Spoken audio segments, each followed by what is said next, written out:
नमस्कार. हा नमस्कार सगळ्यांना. नमस्कार. नमस्कार. नमस्कार. नमस्कार.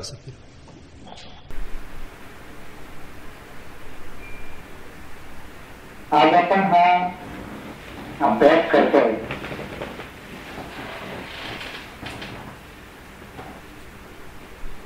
वेगवेगळ्या पद्धतीने करतो आपण.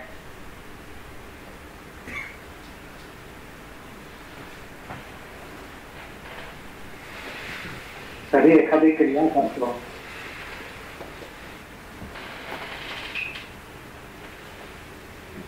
कधी नामस्मरण करण्याची काही युक्ती शोधतो.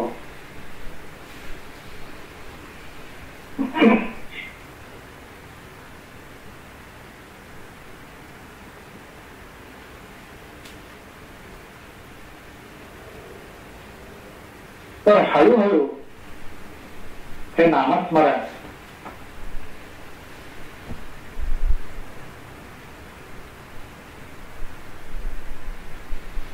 वाढत जातं. प्रत्येक नामाबरोबर आपण आपल्या स्मरणामध्ये भर घालतो.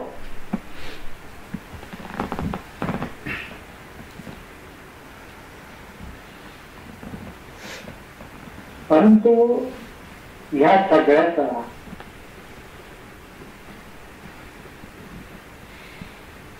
उद्देश एकच आहे, तो लक्षात ठेवला पाहिजे.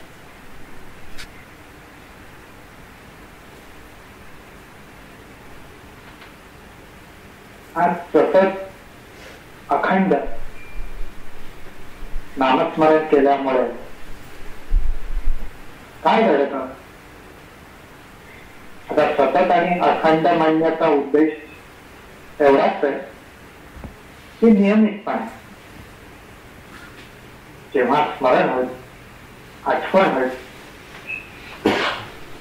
त्यावेळी नाम घेतलं पाहिजे.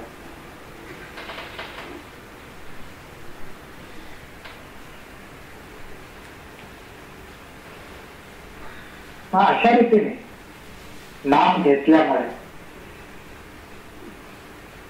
अशा रीतीने नामस्मरण केल्यामुळे काय होतं?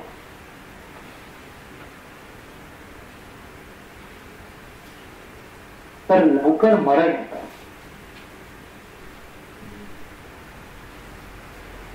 आता सगळा खेळ ज्याला आपण संसार म्हणतो, प्रपंच म्हणतो,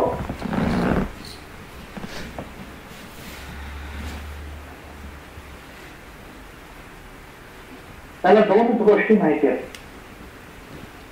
उत्पत्ती आणि नाश, जन्म आणि मरण.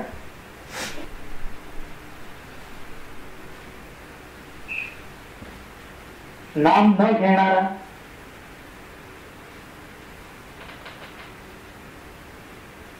त्याचा पण शेवट आहे, नाम घेणारा त्याचा पण शेवट आहे.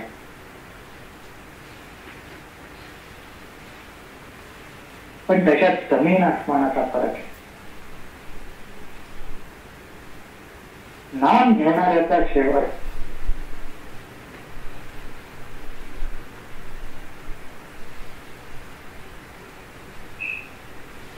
हा लवकर होतो.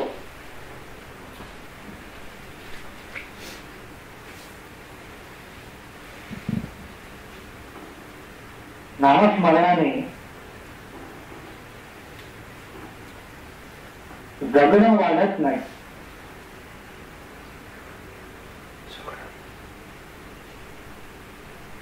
तर नामस्मरणाने मरण लवकर ओढवतं.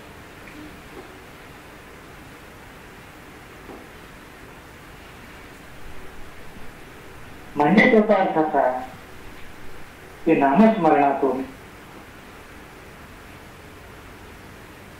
मरायला शिकलं पाहिजे.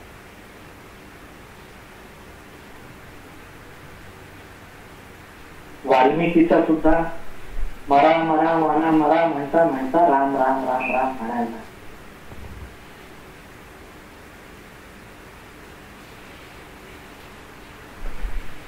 राम राम राम राम राम हे टिकतं. मरा मरा मरा मरा तर राम राम राम राम होत.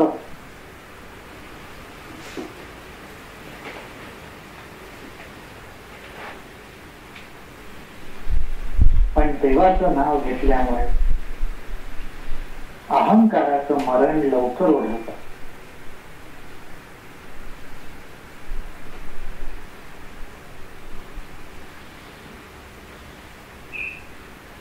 वृत्तींचं मरण लवकर ओढवतं.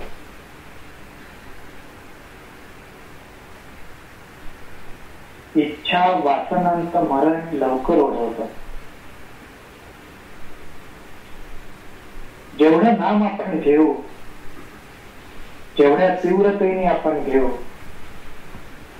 तेवढी वृत्तींची तळमळ वाढते, त्यांची जगण्याची इच्छा बळावते.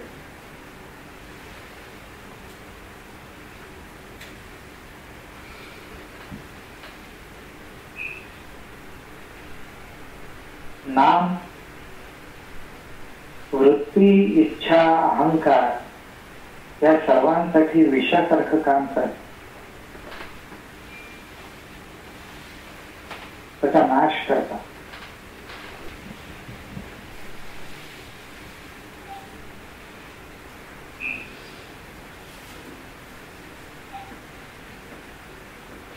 हा नामस्मरणातून आपली अवस्था, आपला भाव, आपली स्थिती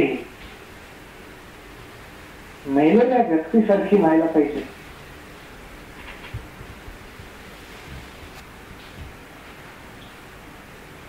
माऊलींनी म्हटलं तर उचललेल्या प्राणा सरीसी इंद्रियही निघती जैसी.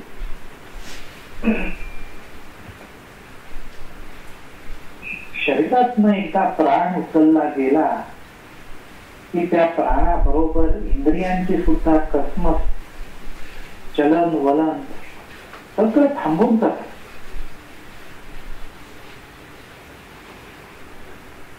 देह ठेवल्यानंतर ती व्यक्ती आलेल्या कोणाचंच स्वागत करू शकत नाही. कोणालाच नमस्कार, हाय, हॅलो काय काही नाही.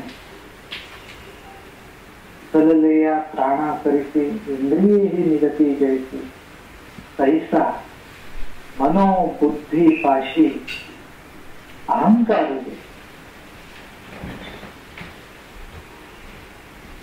आज त्याचप्रमाणे आपली मन आणि बुद्धी एकत्रित व्हायला पाहिजे की आपोआप त्यांच्यापाशी तो अहंकार येऊन बसेल. की ज्या अहंकारामुळे आपण आपल्या जगण्याला जगणं मानतोय, आपण आपल्या असण्याला असणं समजतोय, त्यालाच कवटाळून राहतोय, त्याच्यावरच अवलंबून राहतोय, त्याचाच आधार मनाला आणि बुद्धीला वाटतोय.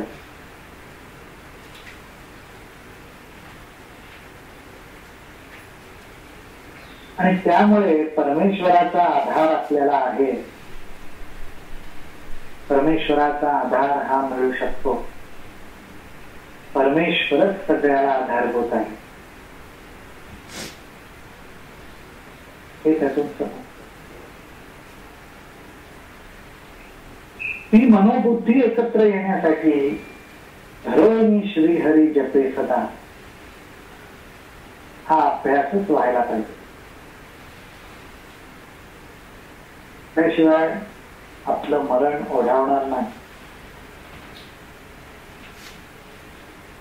धरोनी श्रीहरी जपे सदा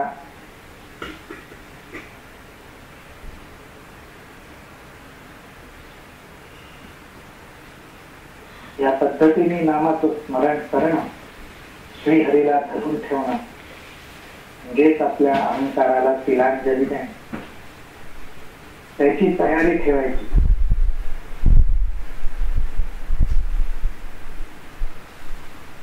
तरच श्रीहरीला धरताय.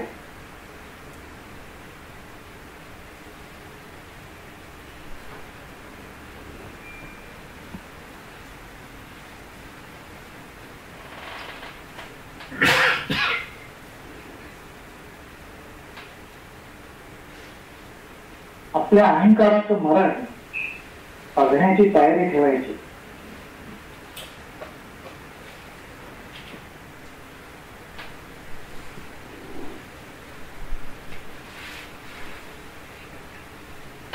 कधी मी नीट जगलोच नाही,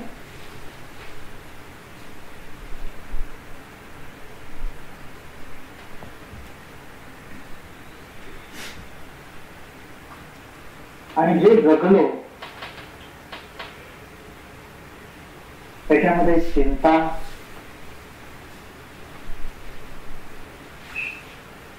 वैषम्य, अस्वस्थता,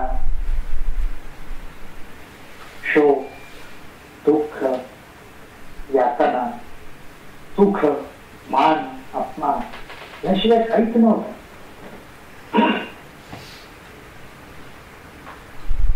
मग खरं सुख आहे कशात?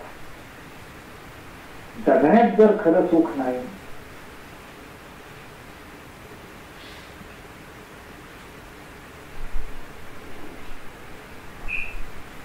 आणि हे खरं सुख जगण्यात का नाही, तर सगळ्या सुखाच्या कल्पना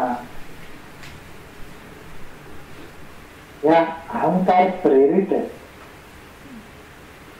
अहंकारामुळे सुखाच्या केलेल्या कल्पना आहेत.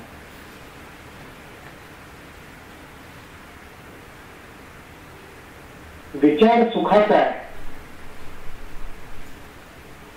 आणि त्या सुखाच्या विचारामुळे, त्या आनंदाच्या इच्छेमुळे प्रत्येक गोष्टीत आनंद बघण्याचा प्रयत्न आपण करतो.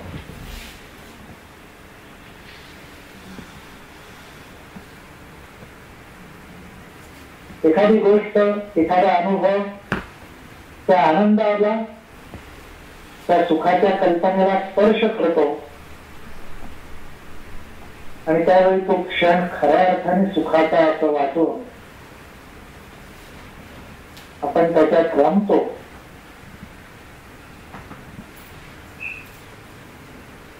पण कुठलाच क्षण, कुठलीच वेळ कायमची नाही, ती निघून जाते आणि परत आपण आपल्या सुखाच्या आनंदाच्या कल्पनेपाशी येऊन बसतो. त्या कल्पनेला जोपर्यंत दुसऱ्या कुठल्या गोष्टीमुळे धक्का बसत नाही, स्पर्श होत नाही, तोपर्यंत परत त्या आनंदाचे, संतोषाचे तुषार मनामध्ये उमटत नाही.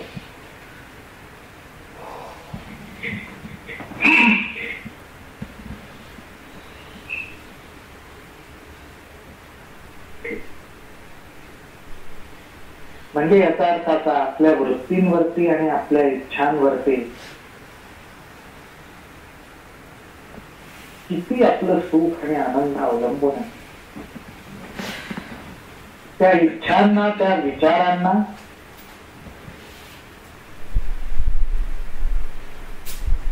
जो आधार देतो, जो त्याच्याशी मिळतं जुळतं करून घेतो, ती आपल्या दृष्टीने प्रिय व्यक्ती असते. जी आपल्या इच्छा, आपले विचार, आपल्या सुखाच्या कल्पना यांच्याशी मिळतं जुळतं घेणारा नसतो, त्या व्यक्तीबद्दल आपल्याला विशेष प्रेम नसतं.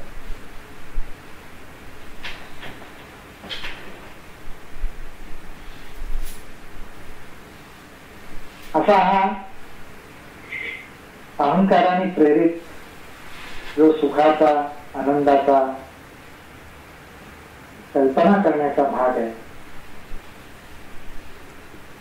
त्याच्यातलं प्रेम हे असं अवलंबून असतं.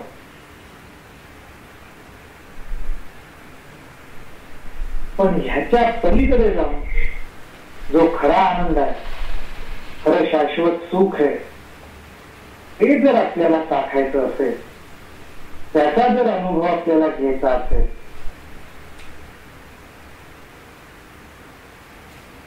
तर खरोखरच काही क्षण मेल्यासारखं जगता आलं पाहिजे.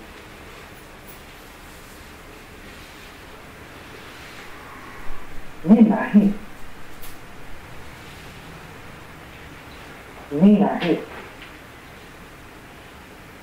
इथेच मीचं मरण ओढवलं, इथेच अहंकाराचं मरण ओढवलं,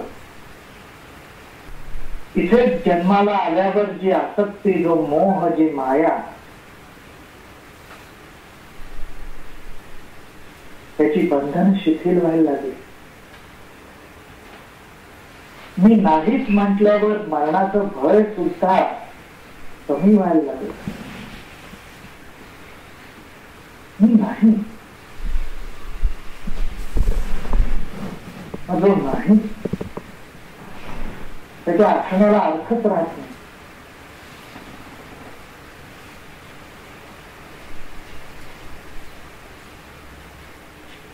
कारण आपल्या असण्यामुळे सगळं घडतंय हा भ्रम दूर होतो.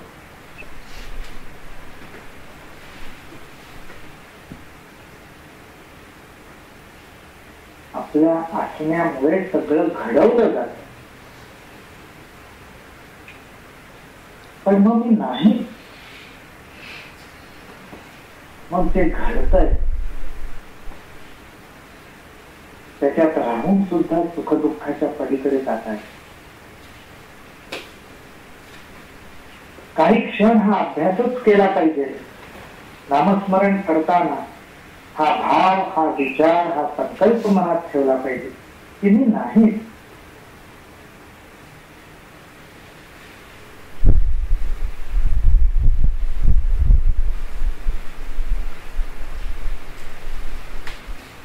आणि मग महाराज म्हणतात,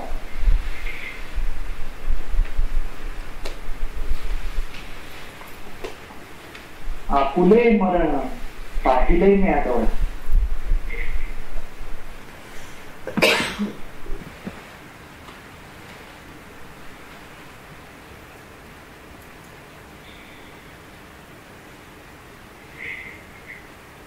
आपुले मरण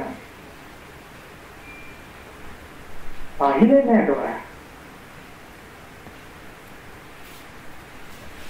आपल्या डोळ्यांनी आपलं मरण पाहायची तयारी ठेवली पाहिजे.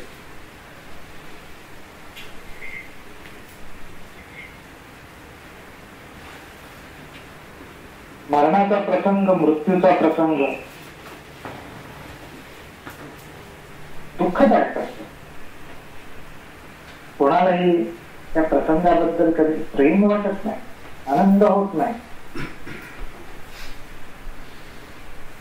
हा प्रकार वेगळा आहे. नामस्मरणातून जेव्हा अहंकाराचं मरण ओढवतं, तो झाला सोहळा अनुपमी. त्या सोहळ्याची उपमाच कुठल्या गोष्टीला देता येणार.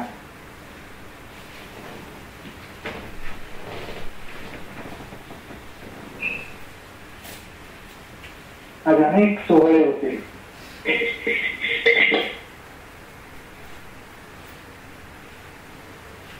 अनेक उत्सव घडतील, पण कुठल्याच उत्सवाची, कुठल्याच सोहळ्याची सर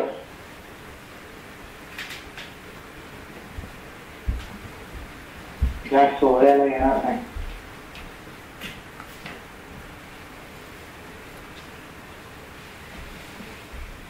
या सोहळ्याची सरच वेगळी आहे.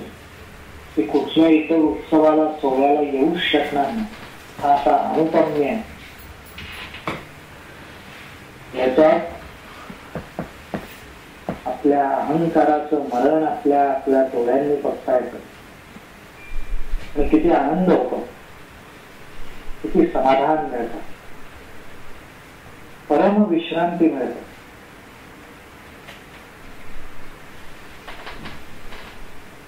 सगळा भाग, सगळा शीण निघून जातो. सगळ्या यातना संपून जातात.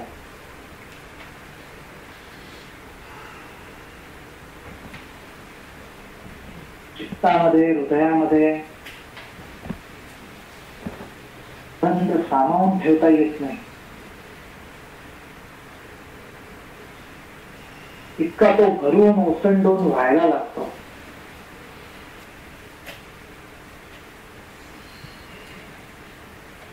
महाराज म्हणतात, आनंदे दाटी तिन्ही त्रिभुवने. असा हा सोहळा आहे. आनंदे दाटली तिन्ही त्रिभुवने, सर्वात्मकपणे भोग झाला.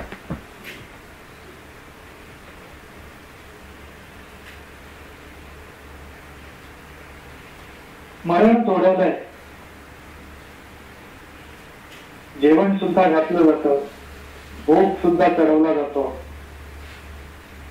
पण हा भोग वेगळा आहे. हे आपल्या 10व्या-13व्याचं जेवण नाही. हा भोग कसला आहे?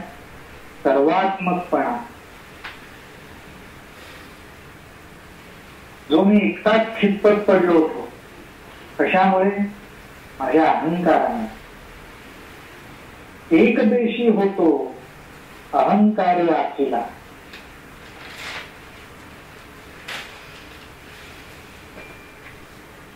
माझ्या अहंकारामुळे मी फक्त मी मी मी माझं माझं माझं या माझ्या सुखदुःखाच्या कल्पनेत रमलेलो होतो. पण ज्या क्षणी अहंकाराचं मरण ओढवलं,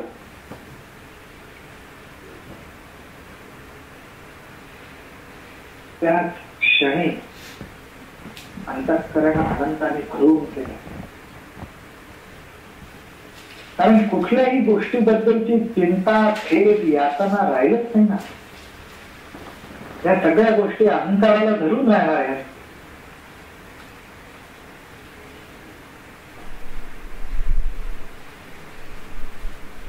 एकदेशी होतो अहंकार आखिला, त्याच्या त्यागे झाला सुकाळा. केवळ त्या एका अहंकाराचा त्याग घडला, त्या अहंकाराचं मरण ओढावलं आणि सगळा सुकाळ साधला. आज या अहंकारामुळे कुठकुठल्या गोष्टीचं दुःख उपभोगलं. लहान सहान बारीक सारीक इच्छा, विचार,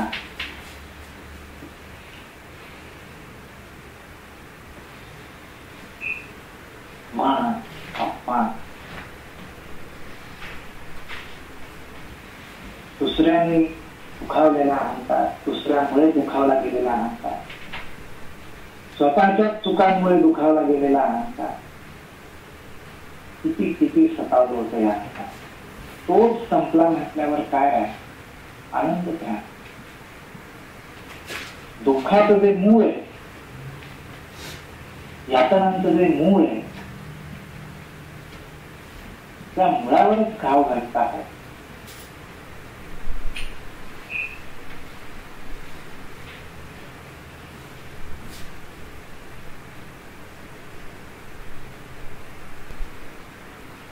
आज व्यवहारात, लौकिकात जन्म मृत्यूचं सूतक पाळलं जातं.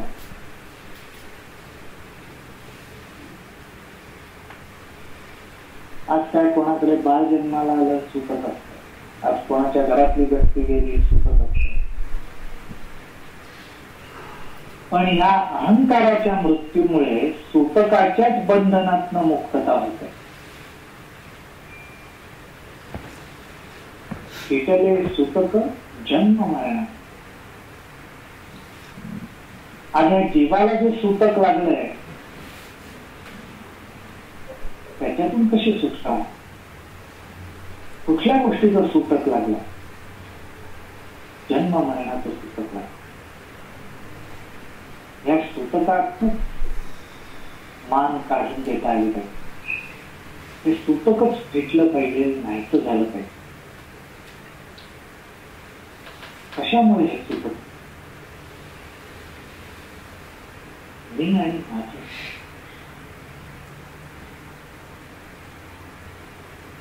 केवळ याला दोन वृत्तीमुळे हे सूतक आपल्या मागे लागले. फिटले सूतक जन्म मरणाचे, मी माझ्या संकोचे दुरी झाले.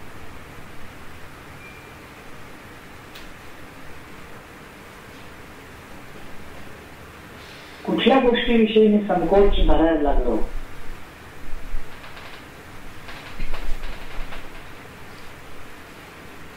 कुठली गोष्ट माझ्यातली कमी व्हायला लागली, मी माझ ते कमी व्हायला लागलं, त्यामुळे या सुतकापासून मी दूर झालो, त्याचा माझा काही संबंधच राहिला नाही.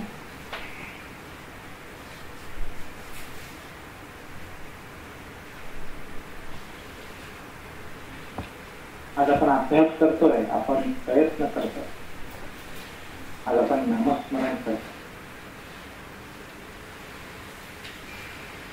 इच्छा एकच, हरोनी श्रीहरी जपे सदा, हे करताना होताना घडताना.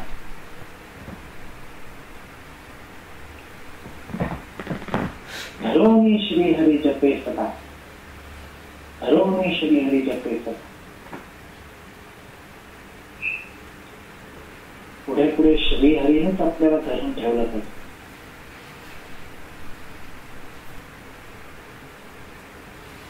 अशी वेळ यायला पाहिजे श्रीहरीलाच वाटलं पाहिजे याला सोडू नये. का? हा माझा नामघोष मला धरून करतो, आणि जिथे माझा नामघोष होतो तिथे मी असतो, हे त्याचंच वचन. म्हणजे आपला नामघोष असा व्हायला पाहिजे की धरोनी श्रीहरी जपे सदा, धरोनी श्रीहरी जपे सदा करत करत त्यालाच आपल्याला धरावंच वाटतं.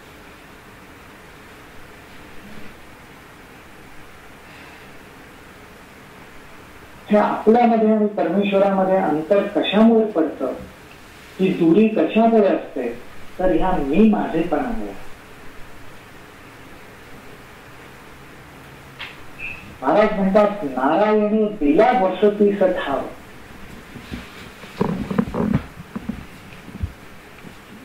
उगीच कोणी कोणाला आपल्यापाशी ठेवून घेत नाही, चौकशी करते, कसा माणूस आहे, काय आहे, कोणाची ओळखीत नाही का, आपल्यावर बोजा तर होणार नाहीये.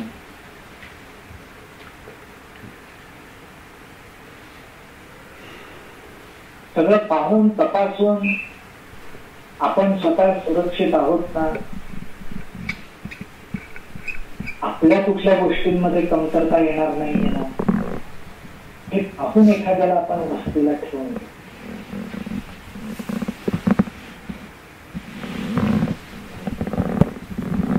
नारायणपणे आपल्याला त्याच्याकडे आपल्याला वस्तीला ठेवून दे. काय बिनसत आहे?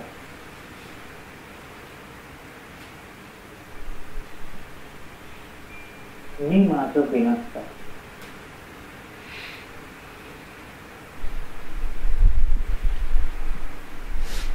अहंकार घात करत.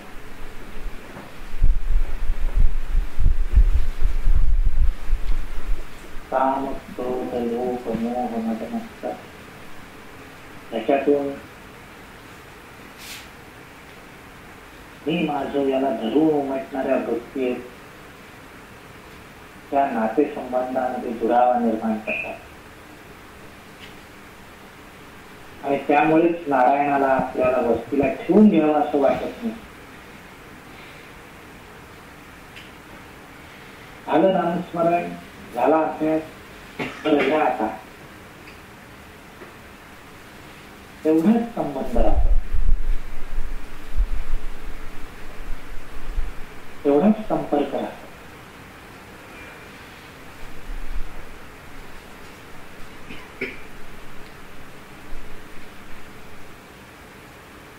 जोपर्यंत चुंबकाच्या संपर्कात लोखंड आहे तोपर्यंत त्याला चिकटून जात.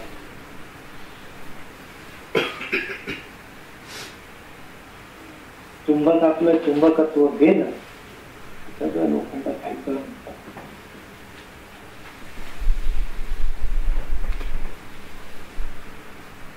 तशी आपली मन आणि बुद्धी परमेश्वरापासून बाजूला निघाली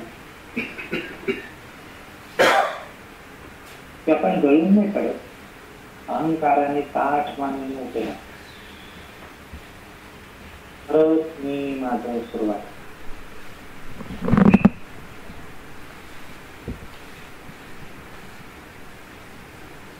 मग तो नारायण म्हणतो, झालं ते पुरे झालं, आता जरा आपली सोय बघा.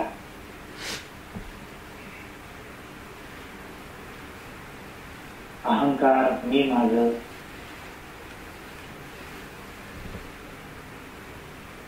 हे घेऊन आला तर आमच्याकडे सोय होणार नाही.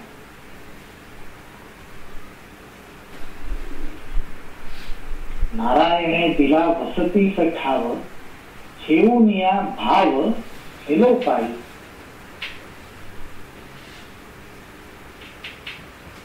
नारायणाने वस्तीला ठेवून घेतलं. काय पाहून ठेवून घेतलं? मोठ्या घरातली व्यक्ती आली, श्रीमंत व्यक्ती आली, दानशूर व्यक्ती आली, पापी व्यक्ती आली, विद्वान व्यक्ती आली,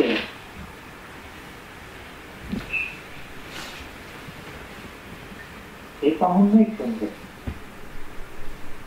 भाव पाहून.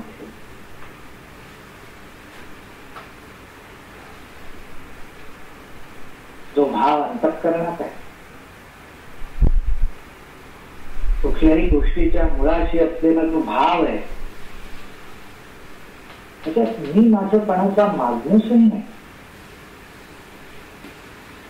अंतःकरणातला जो भाव उमटतोय त्याच्यात अहंकाराचा स्पर्श पण.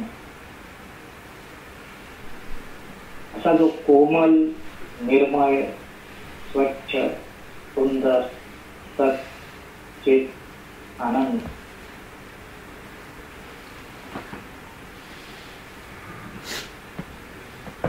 सत्यम, शुभम, सुंदर, मंगलकर, असा जो भाव आहे, तो भाव पाहून परमेश्वराने आम्हाला वस्तीला ठेवून.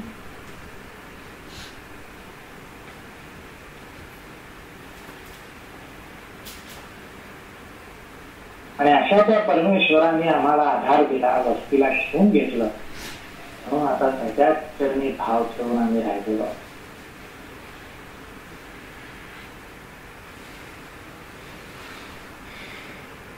आज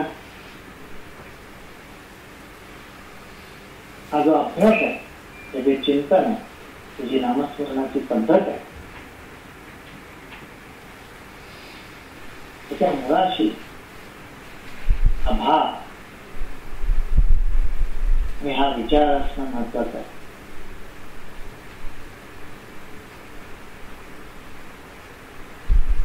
माझं हृदय सत्करू,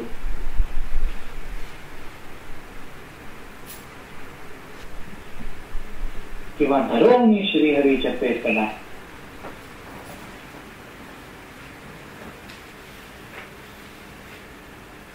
याच्यामधला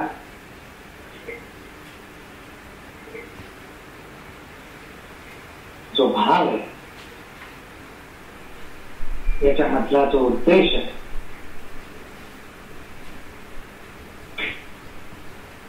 तो उद्देश एकच आहे.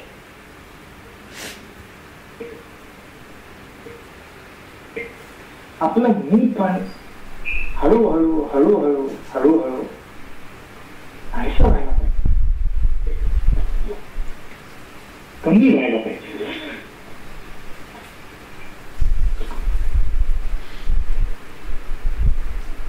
दुसऱ्या ठिकाणी महाराज म्हणतात, अहंकाराचा वारा न लागो राजसा, माझी हा विष्णुदाचा भाविका. आज हरीचं दास व्हायचं, आज स्वामींचं दास व्हायचं.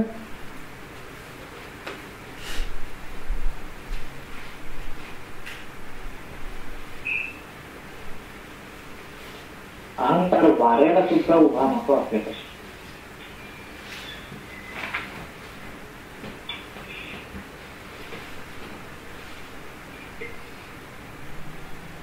आज जगात वावरताना, प्रपंच व्यवहार सांभाळताना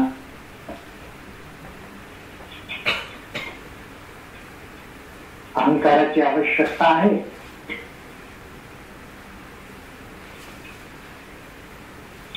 पण किती?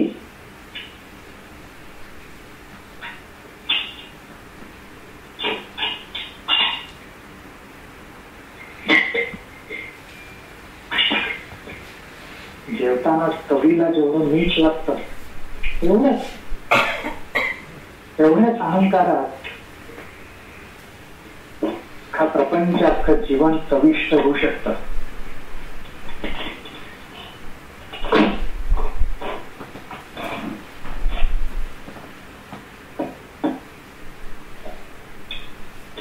आपलं जीवन खरोखर चविष्ट बनवायचं असेल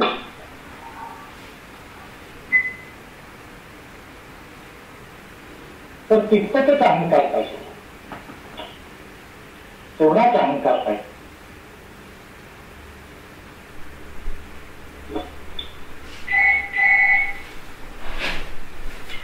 तर मग हा जो प्रपंच पंक्तीचा भाग आहे, वेगवेगळ्या मेजवान्या ज्या आपल्याला प्रपंचात चाखायला मिळत असतात त्या प्रमाणात चविष्ट राहते.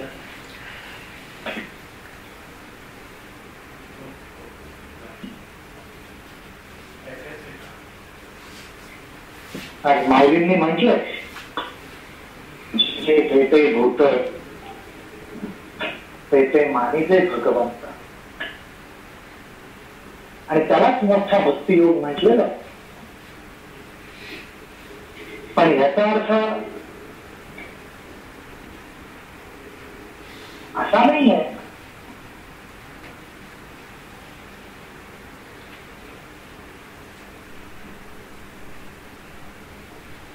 की प्रत्येक व्यक्ती आपल्याला परमेश्वर रूप दिसायला लागेल.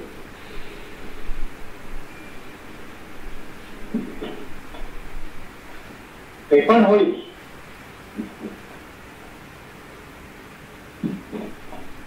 पण ते होईल तेव्हा होईल. तोपर्यंत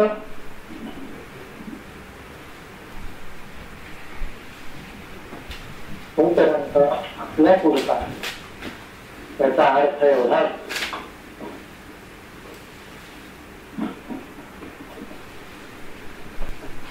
की समोरची व्यक्ती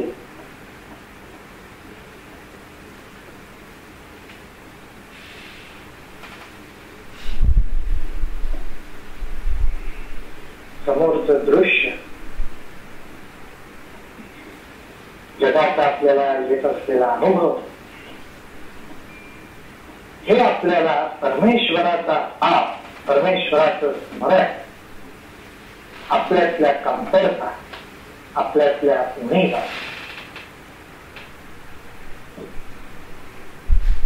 समजून द्यायला किती मदत करता येईल.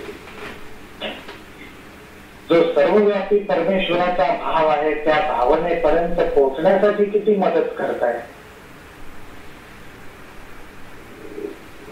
ह्या दृष्टीने पाहायला पाहिजे.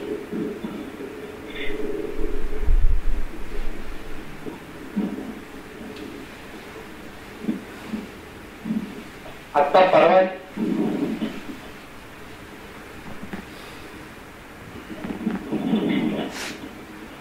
इंडियामधल्या एका ओळखीच्या व्यक्तीशी बोलत होतो.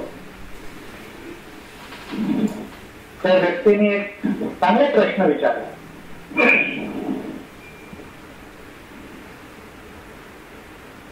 ती म्हणाली की तुकाराम महाराजांनी म्हटलंय की निंदकाचे घर असावे शेजारी.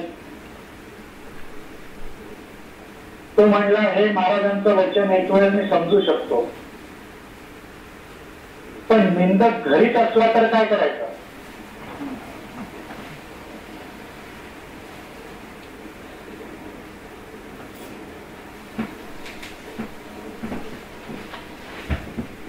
त्याच्याबद्दल महाराजांनी कुठे काही सांगितलं का?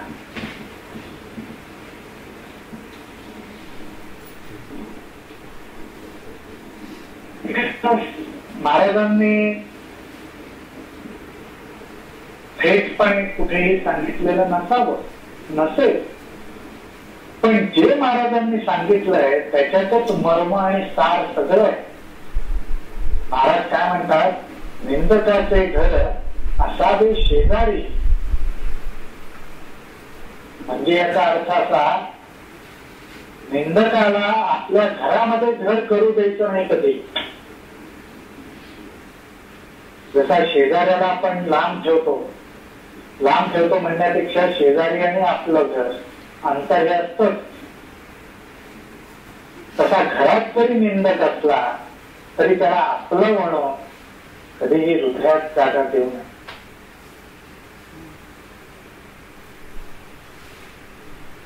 घरातलाच निंदक असला म्हणून त्याच्या निंदेने, त्याच्या वचनांनी, त्याच्या शब्दांनी, त्याच्या भावनांनी आपल्या हृदयाचा, आपल्या मनाचा, आपल्या बुद्धीचा समतोलपणा ढासळू द्यायचा नाही.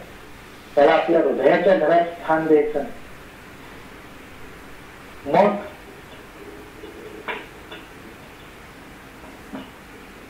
करायचं काय? कारण प्रसंग रोजचाच येणार.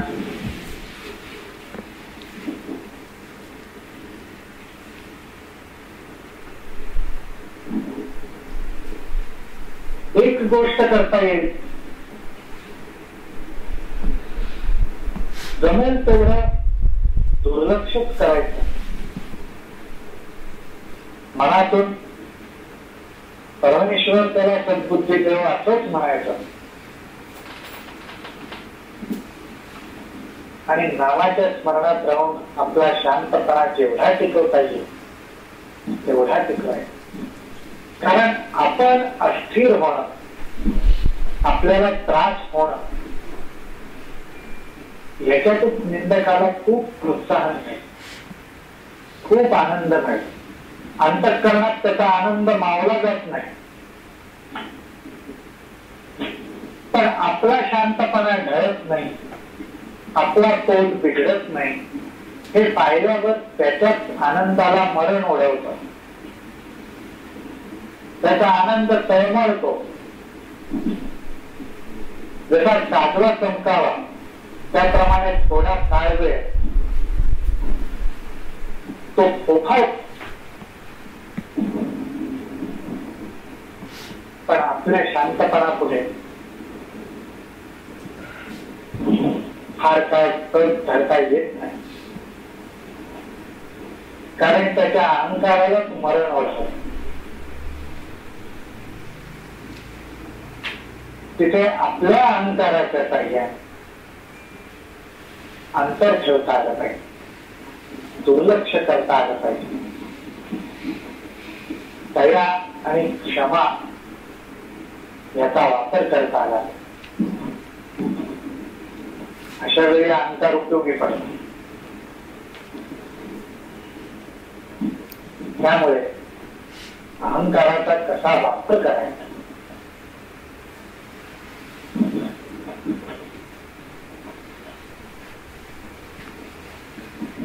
हे सुद्धा समजून जर आपण वागू शकलो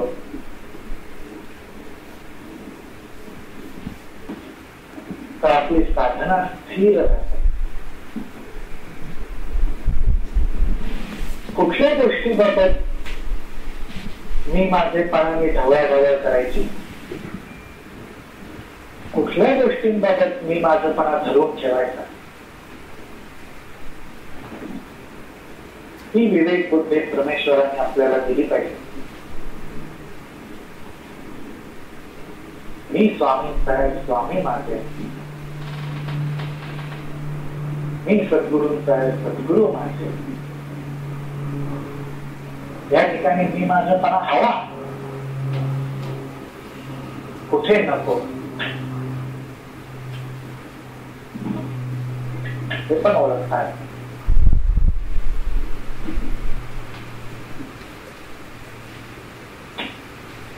तर अशा ह्या बारीक बारीक गोष्टी ध्यानात ठेवल्या पाहिजे, युक्तीने त्याचा उपयोग केला पाहिजे.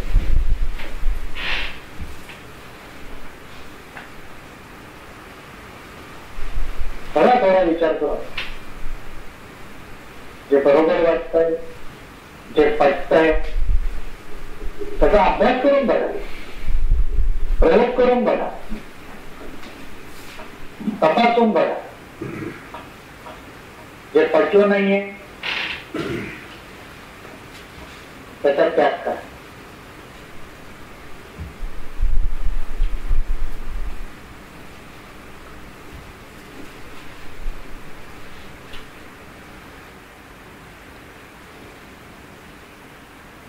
असो मॅम आपल्याला घरात विषय झाला. नमस्कार. सगळ्यांना नमस्कार. फोनवर ओम राम.